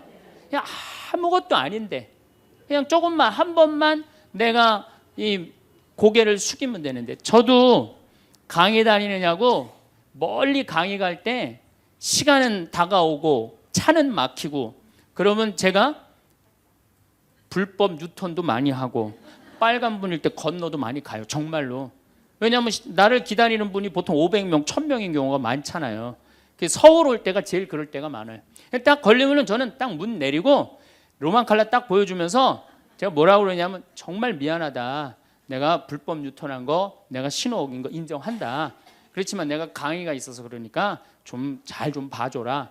그런 경찰들이 대부분은요, 침 뱉은 거, 안전벨트 안 한 거, 벌점 없는 걸로 끊어주지 굳이 그거 벌점 매기면서 끊어주는 경찰 없어요. 인생 살아가면서 고개를 한 번만 숙이면은 문제가 해결될 때가 너무 많아요. 근데 그 한 번을 숙이는 게 우리가 안 될 때가 참 많아요. 가끔 잘 하다가도 어느 날 안 숙여지는 날이 있죠.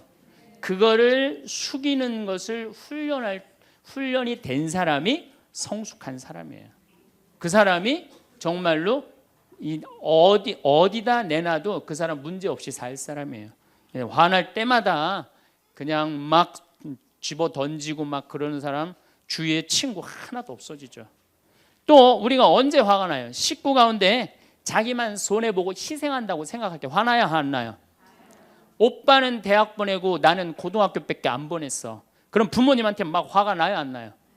나죠? 성당에서도 화날 때가 언제예요? 나는 성모에서 맨날 부엌에서 그냥 겉절이 김치 담그고 그냥 맨날 하는데 그냥 반찬 다 만들어갖고 내놓으면은 생전 성당에도 안 보이던 여자가 그냥 싹 여우같이 차려입고 와갖고 그거 딱 차려놓은 거 딱 들고 신부님 앞에 딱 가서 거기서 그냥 헤거리고 그거 주워 먹어본 거 보면은 이 식당에서 나는 그냥 완전히 그냥 식순이로 그냥 하다가 그냥 그거 보면 화 나요 안 나요? 나죠? 내가 손해 본다고 생각할 때 화가 나는 거예요. 성당 공동체에서 제일 미치는 건 뭐냐면은 누군가 자기를 비난하고 다니고 있어. 근데 그 사람이 누군지를 모르겠어. 나를 두고 분명 욕을 하는데 그럴 때 화가 나요 안 나요? 날 때 많죠. 열받는 분 계신가 보다. 내가 시집 가서 내 시동생 업어 키우고 대학 보내고 장가 보내고 시누이도 그렇게 시집 다 내보냈어. 그래갖고 정말로 똥구멍이 찢어지게 가난한 집에 이 집에 와갖고 정말 다 이렇게 하고 다 먹고 살 만큼 해놨어. 그런데 환갑이 됐어. 그래갖고 야 내가 시집 와갖고 그렇게 잘해줬는데 내 환갑 때 다이아 반지를 해갖고 올 것이냐 유럽 여행 티켓을 갖고 오실 것이냐 기다리고 있는데 시동생 시누이들이 딱 환갑 때 왔는데 10만 원 봉투에 딱 넣어갖고 왔어. 그거 보면 열받아요 열 안 받아요? 열 무지하게 받죠. 예. 그래갖고 내가 너희들하고 인간관계를 갖나 봐라. 그리고 인간관계 끊고 사는 사람들도 많아요. 해준 게 돌아오지 않을 때. 그렇죠? 내가 잘해줬는데 돌아오지 않을 때. 근데 우리는 살아가면서 여러분들 다 여러분 이제까지 은혜 받은 만큼 다른 사람한테 은혜 갚으셨어요? 저는 신부 되기까지 많은 신부님들, 많은 수녀님들, 많은 교우들이 저를 도와줬어요. 근데 신부 돼갖고 일일이 그분들한테 쫓아다니면서 다 감사했는가? 생각해보니까 다 하지 못했더라고요. 나도 다 감사하지 못했는데 내가 그 감사를 받지 못한다고 화낼 필요는 없지 않는가, 그런 생각이 들어요. 제가 신학교 다닐 때 우리 학장 신부님이, 돌아가신 배문환 신부님이 영성훈화 할 때 아주 이해하지 못하는 훈화를 꼭 하셨어요. 여러분들은 본당 신부가 돼갖고 교우의 40%만 지지를 받아도 여러분들은 성공하는 신부입니다. 근데 전 신학생 때 이해가 안 갔어요. 신학생 때 왜 이해가 안 갔느냐면은, 내가 신학생 때 인기가 얼마나 좋았느냐면은 막 방학 때 가면은 주일학교 애들이 막 매달려갖고 길을 못 갔어요. 지금이야 뭐 이상한 세상이 돼갖고 그러지 못하지만은 25년 전만 해도 애들이 신학생들을 얼마나 매달리고 좋아했어요. 초등학교 애들이. 중고등학교 애들은 내가 방학 끝나고 신학교 돌아가면은 애인 군대 보내는 것처럼 그렇게 섭섭하고 편지 보낸다고 그러고 학사님 보고 싶다고 그러고, 본당에서 아줌마들은 나보면 죽어 좋아서. 그런데 신부가 돼갖고 교우의 40%가 나를 지지해 주지 않는다? 신학생 때도 인기가 이 정도라면 본당 신부 돼갖고 인기가 더 높을 거 아니에요. 그래서 신학교 그 영성훈화를 이해를 못했어요. 근데 막상 제가 신부가 되고 보니 교우의 40% 지지받는 거는요, 하늘의 별 따기보다도 어렵더라고요. 왜냐하면은 우리나라 지금 통계적으로 미사 참여율이 25% 나와요. 그러니까 정말로 그 신부님이 지지받는 신부님이다, 제대로 40% 지지받는 신부님이다, 그러면은 교우의 40% 미사 참여율 나와야 될 거 아니에요. 그러니까 교우가 1000명이라면 400명은 나와야 될 거 아니에요. 2000명이라면 800명이라면 나와야 되는데 2000명 중에 800명 나오는 본당은 없어요. 2000명이라면 한 500명 정도, 600명 정도 나와요. 많이 나와요. 우리나라 평균적으로. 그러니까 40% 지지받는다는 게 어려워. 예수님은 나 환자 10명 고쳐줬는데 몇 명 돌아왔죠? 1명 돌아왔어요. 그러니까 여러분들이 여러분들 주위에 있는 사람들 10명한테 잘해줬어. 10명한테 잘해줬는데 9명이 돌아오지 않는다고 해서 섭섭할 필요가 없다는 얘기죠. 그러니까 1명이라도 돌아오면은 다행인 거예요. 그러니까 모든 사람들한테 인정받는 일이 쉬운 일이 아니다. 많은 사람들 화나는 경우가, 어떤 경우가 여러분들 화가 많으냐면 자기가 완전한 사람이라고 생각할 때, 자기 판단이 옳다고 생각할 때, 그걸 옳다고 믿을 때 화가 나요. 많은 분들이 어떤 경우가 있느냐면은 내가 관상 좀 볼 줄 아는데 그 사람 틀렸어. 아니면 내가 관상 좀 볼 줄 아는데 그 사람 진짜 괜찮은 사람이야. 이 중에 관상 못 보는 사람 어디 있어? 50년, 60년 살으면은 딱 보면 다 알지. 그렇죠?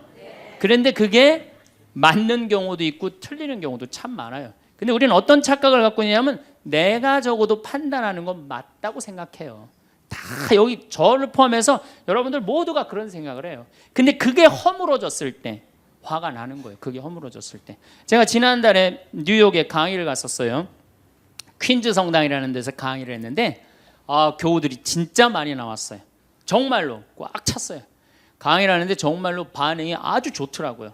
이 강의가 끝나고 이제 본당 신부님하고 사제관 올라가는데 따라오는데 이게 한국 사람이 안 따라오고 미국 여자가 따라오는 거예요. 미국 여자가 따라와갖고 그러는 거예요. 신부님, 자기가 신부님 강의를 한국말을 잘 못 알아들어서 잘 알아듣지는 못하지만은 너무 감동을 받았다고. 신부님은 정말로 하느님의 사람이라고.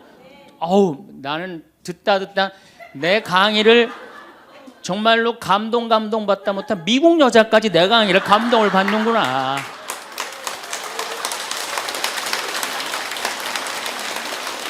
그래갖고 기분이 너무 좋아갖고 이제 그 여자하고 얘기를 하고 있는데 본당 신부님이 자꾸 나를 끄는 거예요. 사정안에 빨리 가자고. 나 지금 미국 여자하고 얘기하는데 지금 본당 신부님이 내 팔을 자꾸 끄는 거예요. 그래갖고 아니 신부님 나 좀 빨리 가자고. 나를 본당 신부님이 가자고 그러는데 어떻게 가자고 그랬더니 본당 신부님이 조금 지나가더니 신부님이 그러는 거예요. 신부님 저 여자 이거라고 이거.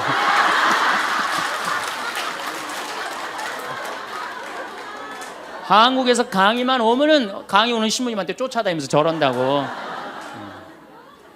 난 내가 강의 잘해갖고 그런 줄 알았더니 쫓아와갖고 그냥. 내가 성당 봉사한다고 해서 모두가 나를 알아봐 줄 거라고 착각해서는 안 됩니다. 성당에서 열심히 봉사하는 우리 형제 자매님들 가운데 요셉 형제 없으면 우리 성당 쓰러져. 마리아 자매님 없으면 우리 성모에 없어져. 우리 데레사 자매 없으면 성가대 없어져. 그 말 믿지 마세요. 없어져도 성당 잘 돌아가요. 성가대에서 데레사 자매 빠져도 오히려 더 잘 돼. 그러니까 내가 그렇게 대단한 인정을 받는다고 내가 그런 자리에 차지한다고 생각하는 그때부터 내가 불행해지기 시작하는 거예요. 제가 늘 가끔 드리는 말씀이지만은 제가 작년 5월 달에 서울 오금동 성당에 강의 갔어요. 강의를 갔는데 그때도 막 많이 모였어요. 여러분들만큼. 그때는 베드로 얘기를 했어요. 베드로가 여러분들 굉장한 분이에요. 만약에 예수님한테 베드로가 없었다면 예수님이 없을 정도로 베드로는 예수님한테 절대적인 존재였어요. 막 그런 얘기를 막 하고 막 그러는데 교우들이 반응이 대단히 좋았어요. 그래서 이제 강의 1강의가 끝나고 쉬는 시간이 됐는데 22년생 할머니야. 머리가 하얀 할머니가 자기가 돌아가신 추기경 형님하고 동갑이라는 거예요. 근데 추기경 형님이 항상 자기하고 친한데 동창이라고 그랬다는 거예요. 추기경 형님, 김수환 추기경 형님이. 근데 자기는 그때 할머니가 88살 정도 됐던 걸로 기억이 나요. 88년 동안 살면서 이렇게 훌륭한 신부님 강의 처음 들었다는 거예요. 이야, 내가 정말로 인기가 많은가 보다. 그래갖고 할머니가 신부님 손을 한 번만 잡으면 죽어도 여한이 없다는 거예요. 이제 이 나이에. 그래서 할머니 감사합니다. 그리고 할머니 손을 잡았는데 이 할머니 하시는 말씀이 난 오늘 우리 차동엽 신부님 손을 잡아서 죽어도 여한이 없다는 거예요. 차동엽 신부님 손을 잡아서.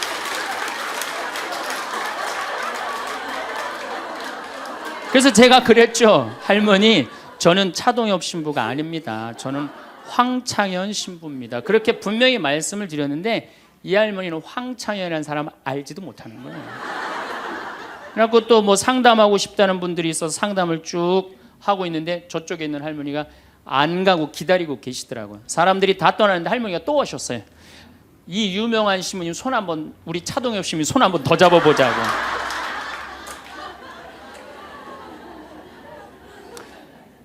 모든 사람들이 나를 인정해주지 않는다 하더라도 모든 사람들이 나를 알아주지 않는다 하더라도 실망하실 필요 없어요.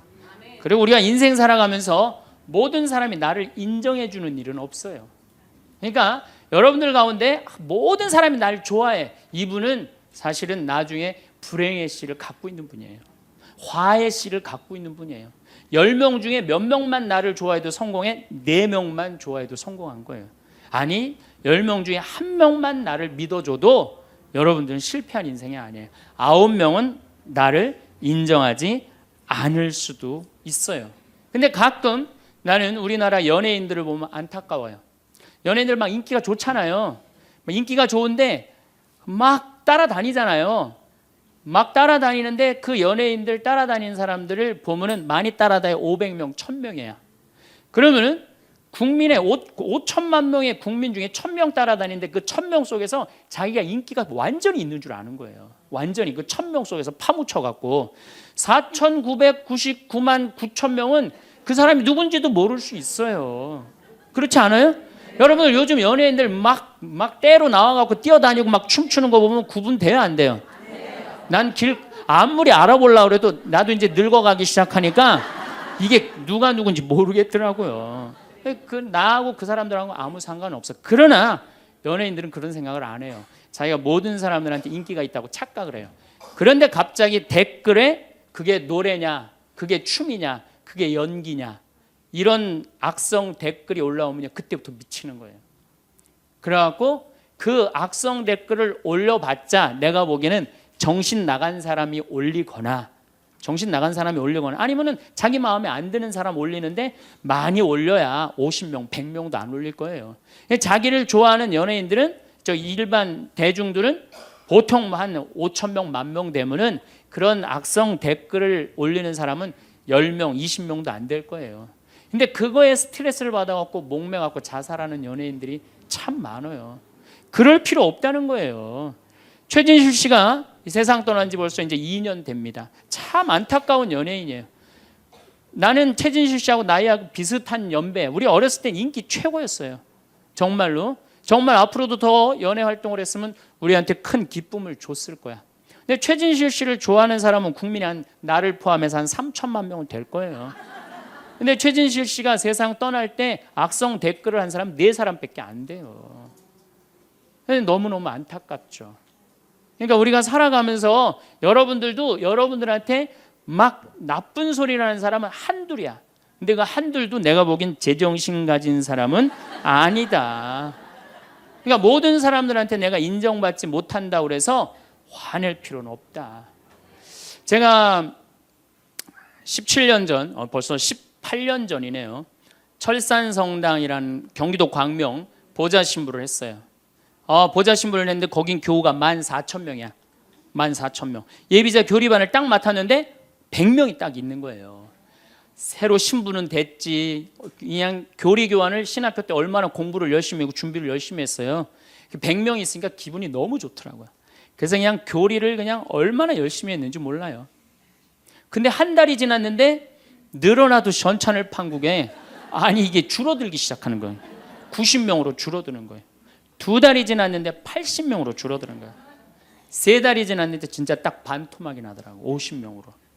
그랬더니 봉사자들이 맥주하고 안주를 사갖고 와서 나를 위로해 주는 거예요. 신부님 실망하지 말아라. 원래 교리반이 이렇게 어중이 떠중이 다 떠나고 이렇게 오리지널만 3개월 지나면 딱 남는다.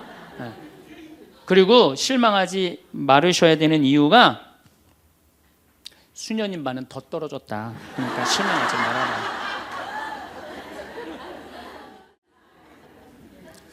그때 제가 뭐라 그랬냐면 여러분들은 요한복음 6장도 읽어보지 않았느냐. 요한복음의 6장에 무슨 얘기가 나오는 예수님이 5,000명 먹인 기적 얘기가 나와요. 근데 요한복음 4장에 보면 예수님이 죽어가는 고간의 아들을 살려요. 그냥 예수님 활동하자마자 첫 기적은 요한복음에서 첫 기적은 가나에 술 많게 하는 기적이고 두 번째 기적이 뭐냐면은 죽어가는 고간의 아들을 살리는 거예요. 그럼 죽어가는 고간의 아들을 여러분들 본당 신부가 새로 발령받아 와서 내 아들이 암으로 막 죽어가. 근데 신부님이 가정 방문 와갖고 내가 안수기도 한번 해볼게. 그래갖고 안수기도를 해줬는데 암으로 막 죽어가려고 그러는 아들이 살아났어. 그럼 그 신부님 인기가 본당에서 어떨 것 같아요? 성당 안 나오던 교우들도 그 신부님 구경하러 다 나올 거 미사 참례. 예수님 엄청나게 따라다녔어요. 그런데 요한복음 5장에 보면 예수님이 38년 동안 벳자다 연못에서 누워있던 사람을 지나가다가 측은한 마음이 들어서 일으켜 세워요. 근데 신부님 우리 시어머니는 중풍으로 38년 동안 누워있었다고. 그럼 내가 또 한번 안수기도 해볼게. 가서 안수기도 했는데 시어머니가 38년 만에 일어났어. 그럼 본당 신부님 인기는 하늘을 찌르는 게 아니라 하늘을 뚫고 올라갈 거예요. 그 정도로 예수님 인기가 그렇게 좋았어요. 그래갖고 이 사람들이 예루살렘에서 예수님이 그런 기적을 하셨는데 예수님을 갈릴레아 호수까지 몇 명이 따라가느냐면 5,000명이 따라갑니다. 자기네들 스스로 제자라고 그러면서 5,000명이 따라가요. 5,000명이 따라가는데 보니까 3일 동안 이 사람이 밥을 못 먹어. 그러니까 예수님이 빵 5개, 물고기 2마리로 5,000명을 먹여요. 그러니까 당시 유대인들이 뭐라고 그러냐면 우리가 드디어 기다리던 왕이 왔다. 왕으로 억지로라도 모시자. 그래요. 그러니까 예수님이 딱 사라졌다가 저녁에 딱 나타나는데 갈릴레아 호수에 나타나는데 성서에 25에서 30 스타디온 정도 배가 떨어져 있었다고 그랬어요. 그럼 완 스타디온은 얼마냐? 한 200m 정도를 완 스타디온, 한 스타디온이라고. 여러분들 스타디온이 어디서 온 말이에요? 스타디움이라는 스타디움 한 바퀴를 돌고 있습니다. 그러잖아요. 그 스타디움이 성서에서 나오는 스타디온에서 나온 얘기예요. 그러니까 한 스타디온은 한 200m 정도 되는 거예요. 그걸 30스타디온을 걸었다면은 얼마를 걸은 거냐면은 6km를 걸은 거, 무리를 쫙. 미치는 거죠. 사람이 무리를 걸은 거를 보면 미치지 않아요? 만약 여러분들 내가 강의한다고 저 뒤에서 걸어서 안 들어오고 공중부양으로 떠서 쫙 들어온다고 생각을 해봐. 강의할 필요 있어요, 없어요? 잠깐 떴다가 그냥 쫙 나가면 그걸로 끝이지. 그러니까 당시의 유대인들은 예수님한테 완전히 반한 거예요. 근데 다음날 예수님이 이상한 말을 해요. 참으로 확 끼얹어요. 내가 진실로 진실로 너희에게 말한다. 너희가 사람의 아들의 살을 먹지 않고 그의 피를 마시지 않으면 너희는 생명을 얻지 못한다. 그러나 내 살을 먹고 내 피를 마시는 사람은 영원한 생명을 얻고 나도 마지막 날에 그를 다시 살릴 것이다. 내 살은 참된 양식이고 내 피는 참된 음료다. 군중들이 눈이 동그래요. 여러분들은 살 먹고 피 먹는 얘기 하도 많이 들어서 안 이상하죠? 그런데 다른 종교인들이 우리는 예수님 살 먹어, 예수님 피 마셔, 그러면은 어떻게 생각할 것 같아요? 식인종 아니면 드라큘라 둘 중에 하나예요. 예수님 피 먹는 거면. 그러니까 당시의 유대인들이 뭐라고 그러냐면 이 말씀은 듣기가 너무 거북하다. 누가 듣고 있을 수 있겠는가? 그러니까 그러면서 떠나요. 그러니까 예수님이 당신의 말씀을 두고 투덜거리는 것을 속으로 아시고 그들에게 이르셨다. 이 말이 너희 귀에 거슬리느냐? 그리고 성서에 이렇게 우리에게 말합니다. 이 일이 일어난 뒤로 제자들 가운데 많은 사람이 되돌아가고 더 이상 예수님과 함께 다니지 않았다. 다 떠나간 거예요. 말을 알아듣기 너무 어렵다고. 그러니까 이제 예수님이 이제 딱 12명 딱 남아있는 거, 어떤 무식한 어부 12이 눈을 동그랗게 뜨고 예수님을 쳐다보는 거예요. 그러니까 예수님이 이때 뭐라고 그러냐면은 너희도 떠나고 싶으냐. 그러니까 이 12마저 떠나면 예수님 완전히 낙동강 오리알 되는 거예요. 이때 대단한 인물이 하나 나옵니다. 누구냐? 베드로예요. 다 떠났음에도 불구하고 의리를 지킨 분이 베드로예요. 당신은 영원한 생명을 주시는 말씀을 가지고 있는데 우리가 어디를 갑니까? 그리고 예수님은 이 12하고만 다니세요. 그리고 요한복음 6장 다음에 7장에는 뭐라고 써 있느냐면은 이들이 예수님을 죽이려 함으로 예수님은 더 이상 공식적으로 돌아다니지 않고 몰래 숨어서 갈릴레아만 다니셨다고 그래요. 그러니까 이 12하고만 그냥 돌아다닌 거 죽이려고 그러니까 피해서. 그러니까 예수님 그렇게 죽어가는 고간 아들 살리고 38년 동안 배짜다 연못에 누워있던 사람 살리고 5,000명 먹이고 생 난리를 쳐갖고 막 5,000명이 따라다니다가 결국은 몇 명 건졌느냐? 12명 건진 거예요.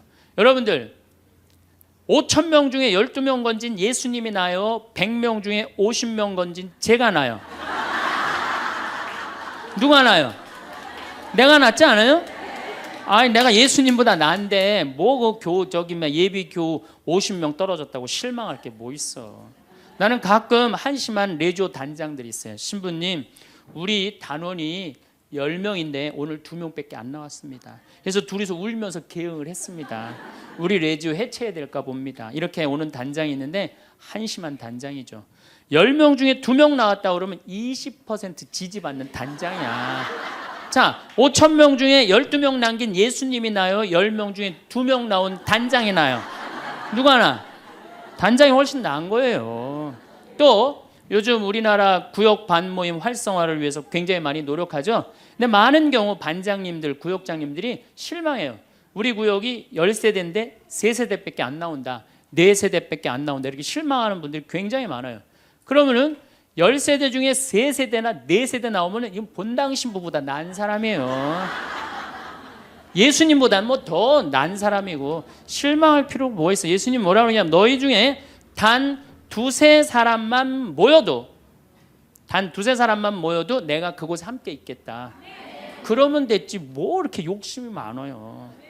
그러니까 여러분들 모든 사람들한테 인정받는 건 쉬운 일이 아니고 인정받으려고 할 때 우리 인생이 피곤해지고 화가 난다 이거예요. 제가 2년 전에 평화방송에 강의를 한 2달 정도 했어요. 많이 한 것도 아니에요. 2달. 그런데 정말로 인기가 대단하더라고. 막 전화가 얼마나 오는지. 특히 천주교 교우들은 의외로 전화를 안 하더라고. 개신교 성도들이 얼마나 전화를 많이 하는지 몰라요. 신부님 너무너무 설교 좋다고. 예. 천주교 교우들은 왜 전화하느냐 하면은 천주교 교우들은 원래 입이 무겁잖아요.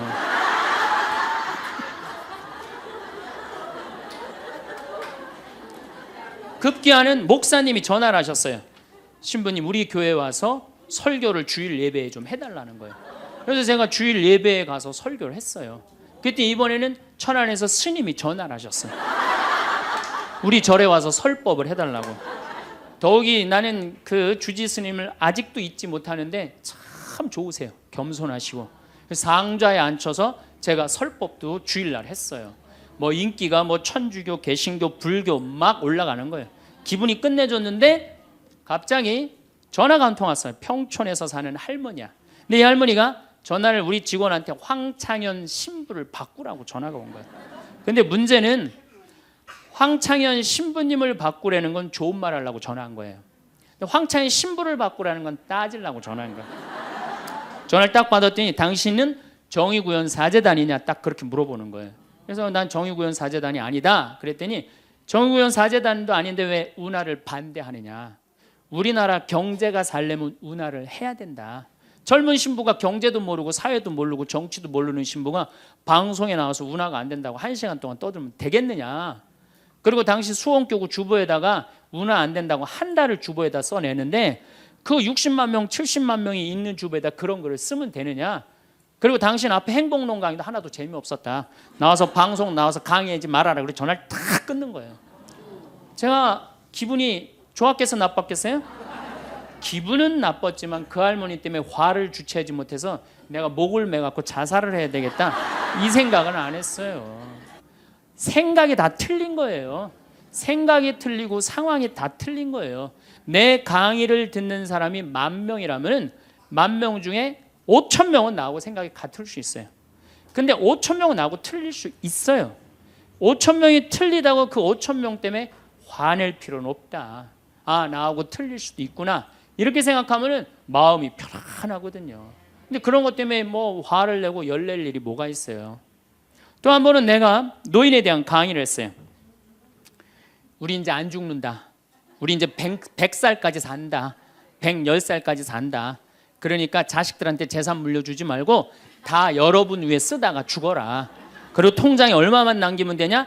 500만 원만 남겨라. 500만 원만. 그렇게 마음껏 쓰다가 죽을 때는 돌아다니다 지치면은 그냥 죽을 땐 꼴까닥 죽어라. 네, 이렇게 강의를 했더니 아, 정말로 할머니들이 이번에는 전화를 무지하게 하는 거예요.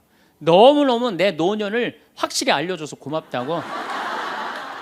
이번엔 순천에 있는 할아버지가 전화를 하셔서 신부님 저는 70 먹은 노인인데 침례 교회를 다닙니다.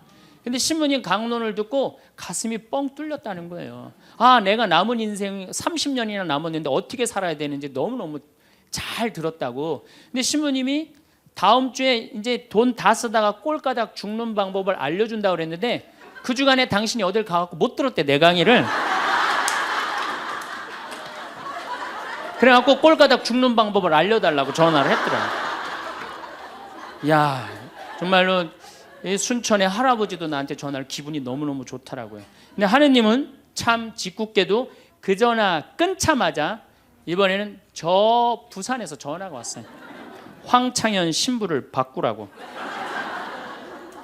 전화를 딱 받았더니 당신이 황창현 신부냐고. 내가 황창현 신부라. 당신 요즘 왜 그런 강의를 방송에서 나와서 해서 집안을 평지 풍파를 일으키느냐. 그러니까 내 강의를 듣고 시어머니일 거예요. 시어머니가 내 강의를 듣고 며느리를 불러서 한 소리 한 거지. 나 안 죽는 데더라.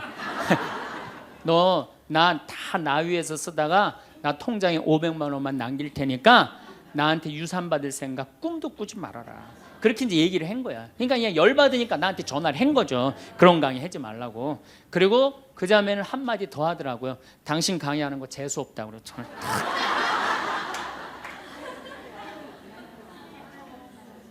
내가 그 전화를 받고 기분이 좋았겠어요? 나빴겠어요? 기분은 나빴지만 내가 화가 났고 내 감정을 주체할 정도는 아니었어요. 왜? 상황이 틀리니까. 얼마든지 내가 공격받을 수 있는 얘기를 한 거니까. 그런 다른 의견이 있을 수 있는 거예요. 그걸 일일이 다 대응하려고 그러면요, 나중에 내가 어떻게 될 것 같아요? 미쳐요. 미쳐요. 여러분들, 요즘 나는 가끔 텔레비전 보면서 총리들도, 대통령도 막 신발 막 던지고 막 결함 막 던지고 그러잖아요. 대통령한테도. 우리가 남이 나한테 평가하는 게 전부는 아닙니다. 자기 소신, 자기 확신, 자기 멋이 있으면은요, 누가 뭐라 그래도 별로 거기에 흔들리지 않아요. 근데 그냥 남들 말에 막 귀 기울이고 그냥 거기에 신경 쓰는 사람은 조금만 뭐가 있어도 화를 내고 자기를 주체하지 못하는 거예요. 루카복음 9장 51절을 보면 예수님이 사마리아를 통해 예루살렘으로 올라가려고 할 때 사마리아 사람들이 예루살렘에 간다는 이유로 예수님을 거부해요. 들어가지 못하게, 동네를. 그 동네로 지나가면 지름길로 갈 수 있는데, 그러니까 야고보하고 요한이 열받아갖고 뭐라 그러냐면 하늘에서 불을 내려다가 살러버릴까요? 얼마나 열받았으면은 하늘에서 불을 내려다가 살러버릴까요? 그래요. 근데 예수님은 이 둘을 꾸짖고 돌아가세요. 예수님도 돌아가는데 우리가 화가 난다고 그냥 열지르는 사람마다 전부 다 정면 돌파할 필요는 뭐가 있어요? 그렇지 않겠어요? 우리도 예수님처럼 돌아갈 상황이 되면 돌아갈 줄 알아야 됩니다. 세상 사람들이 다 나를 몰라준다 해도 화낼 일도 아니에요. 공자님은 뭐라고 그러셨느냐? 진정한 성인은 자기를 몰라줘도 분노하지 않고 유유자적할 줄 아는 사람이 진정한 성인이라고 그랬어요. 내가 누군데 나를 몰라봐. 왕년에 내가 이 거리를 주름 잡던 사람인데 이 성당 지을 때 내가 어떻게 했는데 나에게 이럴 수가 있어. 내가 시집와서 똥구녕이 찢어지게 가난한 이 집 이렇게 일으켜놨는데 나를 무시할 수 있어? 이렇게 자꾸 자기 도취에 사로잡히면은요, 나중에 다른 사람하고 부닥치게 되고 잘난 척하게 되는 그런 꼴이 된다. 그런 꼴이에요. 여러분들, 반대로 모두를 사랑할 수 있어요? 내가 모든 사람들한테 사랑받을 수도 없지만은 반대로 사랑할 수 있느냐? 다 사랑할 수 있어요? 쉽지 않죠? 내가 본당 신부 해보니까 다 사랑하는 사람이 있긴 있더라고요. 누가 다 사랑하느냐면 머리에 꽃 꽂은 여자가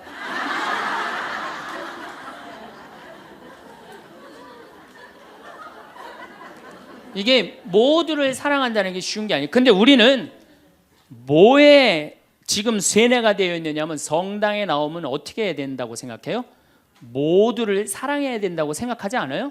나를 괴롭히는 사람, 나를 미워하는 사람, 나한테 힘들게 하는 사람 다 사랑해야 된다고 생각해요? 그렇게 생각하잖아요. 그리고 은연중에 그런 교육을 받았어요. 은연중에.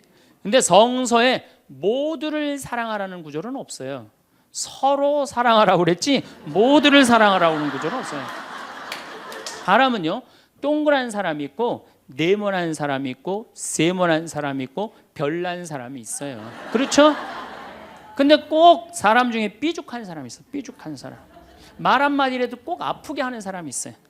그래갖고 내가 그냥 마음 먹고 파마를 싹 했단 말이야. 마음 먹고. 그래갖고 이 동그란 사람이 파마를 딱 했는데 삐죽한 놈이 딱 와서 한마디 합니다. 파마를 왜 그렇게 했어? 얼굴이 떡판 같아 보이잖아. 그럼 이 동그란 사람 피가 뚝뚝 떨어져요, 안 떨어져요? 뚝뚝 떨어지는데 동그란 사람 특징은 뭐냐? 남한테 싫은 소리 하면 안 되는 줄 알고 있는 거예요. 그러니까 동그란 사람이 그렇게 내 가슴에 피가 떨어지면 한마디 해줘야 될 거 아니에요. 내가 떡판이든 뭐든 네가 무슨 상관이냐 이렇게 얘기를 해야 되는데, 동그란 사람은 파마를 왜 그렇게 해서 얼굴이 떡판 같잖아. 그러면 동그란 사람이 뭐라고 그러냐면 그러게 하다 보니 그렇게 됐네. 그리고 어디 가서 울기 시작하냐면 성당에 가서 울기 시작하는 거예요. 예수님, 저 삐죽한 여자가 나보러 떡판이래요. 근데 예수님, 당신이 정말로 십자가에서 참고 인내하고 용서하고 사랑했으니까 나도 참고 용서하고 인내하고 사랑할게요. 그래갖고 그냥 겨우 어떻게 주체할 수 없는 걸 다스려갖고 고해성사를 봤어. 고해성사를 봐갖고 용서를 했어. 자기하고 예수님하고 신부님하고는 화해를 했는데 그 삐죽한 사람하고는 화해했어 안 했어요? 삐죽한 사람은 찔렀는지도 모르고 몰라요. 그 사람 피가 흐르는지도 몰라요.